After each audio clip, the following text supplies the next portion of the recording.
Satreskrim Polres Muna, Sulawesi Tenggara menangkap pelaku pencurian kendaraan bermotor di kantor Dishub Kabupaten Muna. Pelaku menggasak motor lantaran korban lupa mencabut kunci kontak.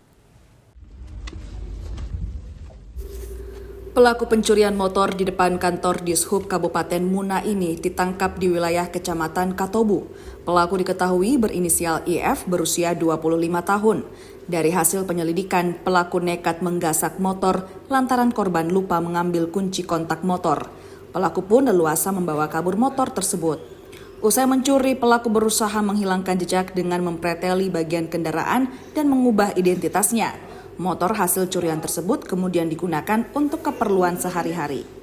Ini pelaku ini mengambil motor itu pada saat terparkir di depan kantor, di mana pada saat itu pelaku ini melihat motor ini terparkir dengan kunci masih menempel, sehingga ada niat dari dia untuk memiliki motor ini, sehingga pelaku mengambil motor ini. Dan setelah mengambil motor ini, dia merubah bentuknya. Dia preteli semua atribut atau identitas motor itu.